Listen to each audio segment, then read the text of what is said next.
శ్రీమాత్రే నమః. మా ఛానల్ ద్వారా చూస్తున్నటువంటి ప్రేక్షక మిత్రులందరికీ నమస్కారాలు. చాలామంది మా యొక్క ఛానల్ ప్రోగ్రామ్స్ అన్నీ చూస్తున్నారు.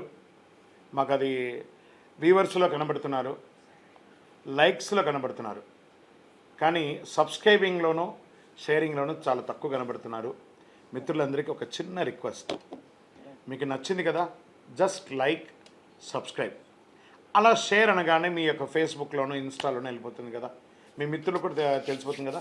మా ఛానల్ని ఒక్కసారి అలా ప్రమోట్ చేయండి. ఇది ఒకటి మీరు మాకు చేసే ఒక మంచి సేవా కార్యక్రమం.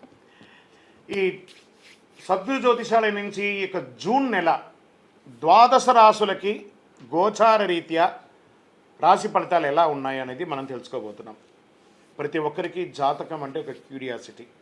నాకు ఈ నెల ఎలా ఉంటుంది, ఆరోగ్యంగా బాగుంటానా, ఆర్థికంగా బాగుంటానా, నాకు వివాహం అవుతుందా, సంతానం అవుతుందా, ఉద్యోగం ఉంటుందా, ఉద్యోగం పోతుందా, ఈ క్రైసిస్ ఉంది కదా, వ్యాపారం ఎలా ఉంది, రాజకీయంగా నేను బాగుపడనా, ఇలా ఎన్నో ప్రశ్నలతో సతమతమడే ఈ 12 రాశుల వాళ్ళకందరికీ కూడాను ఈ నెల మీ యొక్క రాశి గుణాలు ఎలా ఉన్నాయి, తర్వాత గ్రహాలన్నీ కూడా ఎలా ఉన్నాయి అని కూడా చెప్పబోతున్నాం. మళ్ళీ ఈ యొక్క జాతకం చూడగానే మీ జీవితం మారిపోతుంది అనుకుంటున్నారా? కాదట. మీరు పుట్టినప్పటి నుంచి ఆఖరి గడియల వరకు ఆ విధాత మీ తల మీద రాసేసి ఉంటాడు, మీకు ఇవి జరగాలి, ఇవి జరుగుతుందని. ఖచ్చితంగా అవే జరుగుతుంది. మరి మీరెందుకు చెప్తున్నారండి అని అంటే, ఒక వెళ్తున్నటువంటి ఒక దారిలో స్పీడ్ బ్రేకర్స్ మధ్యలోనే పుట్టుకొస్తుంది కదా రోడ్లో, అలాగే ఈ స్పీడ్ బ్రేకర్స్ అనమాట ఈ యొక్క జాతకం.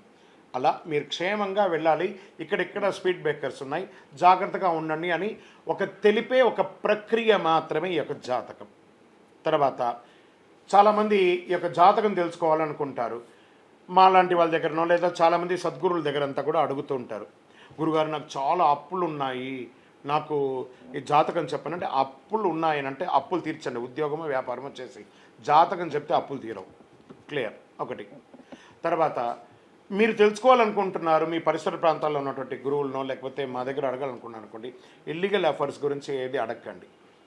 మనం తప్పులు చేసి వాళ్ళని అడగడం ఏంటి, అది కాదు, అలా కూడా అడగకూడదు. తర్వాత చిన్నపిల్లలు ఖచ్చితంగా 21 సంవత్సరాల లోపు వాళ్ళు ఈ జాతకాలంతా కూడా చూడకండి. మీరు చదువుకునే విద్యార్థులు చదువుకోండి, మీ చదువు మీద మాత్రమే నమ్మకం పెట్టుకోండి. మరియు ఇంకొక రిక్వెస్ట్, 60 నుండి 65 సంవత్సరాల పై చిలుకు వాళ్ళు దయచేసి జాతకం చూడక్కర్లేదు. ఎందుకంటే 60 సంవత్సరాల్లో మీరు 60 వసంతాలు చూసుంటారు, తెలుగు అన్ని రాసుల్ని మీరు చూసుంటారు. కాబట్టి మీరు దైవానికి సమానం, కాబట్టి మీరు జాతకం తెలుసుకోకర్లేదు. మీ ఆరోగ్యం పట్ల మాత్రం జాగ్రత్త చేసుకుంటాం. రైట్. ఇప్పుడు ప్రతి ఒక్కరికి కూడా వ్యాపారం, మరి ఎవరెవరు చూసుకోవాలంటే వ్యాపారం ఎలా ఉంది, ఉద్యోగం ఎలా ఉంది, సంతానం ఎప్పుడు జరుగుతుంది, వివాహం ఎప్పుడు జరుగుతుంది, ఉన్నత చదువు ఎలా చేయాలి అనేది చూసుకోవడానికి అవకాశం ఉంటుంది. మరి ఆ గోచార రీత్యా 12 రాసులకి ఇప్పుడు మనం తెలుసుకోబోతున్నాం. జ్యోతిష్ శాస్త్రరీత్యా ద్వాదశ రాసుల్లో ముందుగా మొట్టమొదటి రాశి మేషరాశి.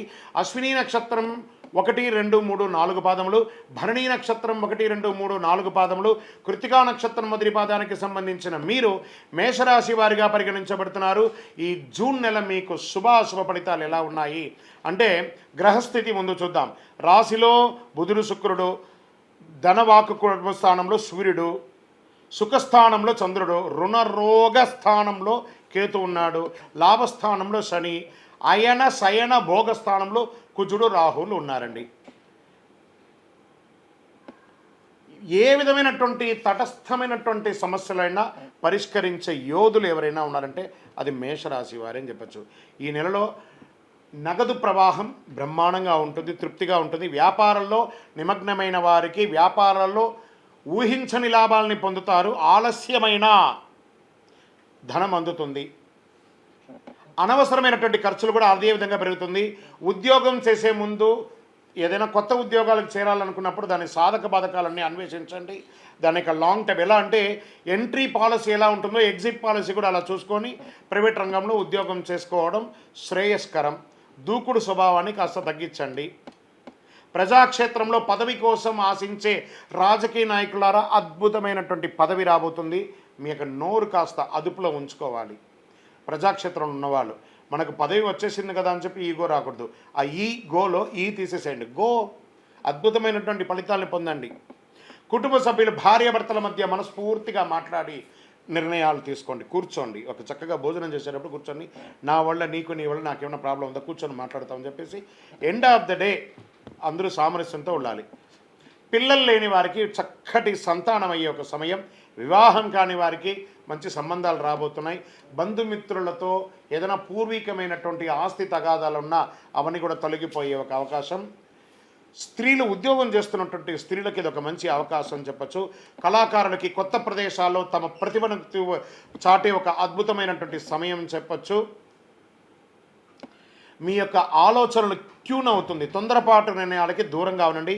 ఏదైనా నిర్ణయాత్మకంగా తీసుకునే ఒక నిర్ణయం అది మీకు అద్భుతాన్ని కలిగిస్తుంది. రియల్ ఎస్టేట్ రంగం వారికి చాలా బాగుంటుంది అనొచ్చు. షేర్ మార్కెట్ స్పెక్యులేషన్లో కూడా చాలా కలిసి వస్తుందని చెప్పచ్చు. మీడియా రంగం, ఇంటర్నెట్ వారికి, టీవీ రంగం వారికి, ఐటీ రంగం వారికి ఇది చాలా బాగుంటుంది. ఇవన్నీ బాగుంది కదా. ఓకే, ఈ నెల మేషరాశికి చాలా అద్భుతంగా ఉందంటే ఒక 80% బాగుంది, ఒక 20% మిశ్రమంగా ఉంది అన్నారు. మరి ఆ మధ్యలో కూడా ఒక చిన్న బ్రేక్ వేసేటట్టుగా చంద్రాష్టమం అంటారు. జూన్ 17/6/2024 12:35 తెల్లవారుజాము నుండి 19/6/2024 11:05 ఉదయం వరకు చంద్రాష్టమం ఉంది. ఈ 2.5 రోజులు ఎవరితోనూ పేచీలు పెట్టుకోకండి, షూరిటీ సంతకాలు పెట్టకండి, వాహనం నడిపేటప్పుడు జాగ్రత్త. ఈ ఒక్క క్యార్ తీసుకోండి. ఎరుపు రంగు మీకు చాలా కలిసి వస్తుందని కూడా చెప్పచ్చు. లక్కీ నెంబర్ 4 అని కూడా ఈ నెలంతా కూడా చెప్పుకోవచ్చు. పరిహారం కనకదార స్తోత్రం ఉంటుంది చూసారా, ఆ కనకదార స్తోత్రాన్ని ఎక్కువ వింటూ ఉండండి, పారాయణం చేయండి, పూజించండి. సుబ్రహ్మణ్య స్వామి దేవాలయంలో ఒకసారి పాలాభిషేకం చేయండి. మీ వయస్సు ఎంత ఉందో అన్ని దీపాలను వెలిగించండి. ఇంకను గోచార ప్రకారంగా మీరు తెలుసుకోవాలి. మీ యొక్క సంపూర్ణ జాతకం తెలుసుకోవాలనుకుంటున్నారా? మీ పరిసర ప్రాంతాల్లో ఉన్న సద్గురువుని సంప్రదించండి. లేదా మా ద్వారా తెలుసుకోవాలి అనుకుంటే కింద ఉన్న వాట్సాప్ నెంబర్కి మీ పేరు, date of birth, time of birth, place of birth WhatsApp చేయండి. కాల్ చేయకండి. మేము చూసిన తర్వాత మీకు రిప్లై ఇచ్చినాక మీరు కాల్ చేయండి. మళ్ళీ చెప్తున్నాను, అనవసరపు ప్రశ్నలతో విసిగించకండి. విజయోస్తు. ఈ 12 జ్యోతిష శాస్త్రం ద్వారా 12 రాసుల వారికి మనం గోచార ప్రకారంగా చెప్పుకున్నాం కదా. మీరందరూ కూడా ఆయురారోగ్య ఐశ్వర్య భోగభాగ్యాలతో ఉండాలని ఆ అఖిలాండ కోటి బ్రహ్మాండ నాయకుడు శ్రీ ధర్మశాస్త్ర అయ్యప్ప స్వామి వారిని ప్రార్థన చేస్తున్నాం. మీరు తిరుపతికి వచ్చినప్పుడు మనము జీవకోన అనే ప్రాంతంలో కపిలి తీర్థానికి దగ్గరలో బ్రహ్మశ్రీ డాక్టర్ చంద్రమౌళి గురుస్వామి గారు అయ్యప్ప స్వామి వారికి 18 అవతారముల దేవాలయాన్ని నిర్మించి సమాజానికి అంకితం ఇచ్చున్నారు. ఆ దేవాలయంలో అడుగు పెట్టాలంటే పూర్వజన్మ సుకృతం ఉండాలి. అలాంటి అద్భుతమైనటువంటి దేవాలయాన్ని మీరందరూ వచ్చి దర్శనం చేసుకోవాలని కోరుకుంటున్నాం.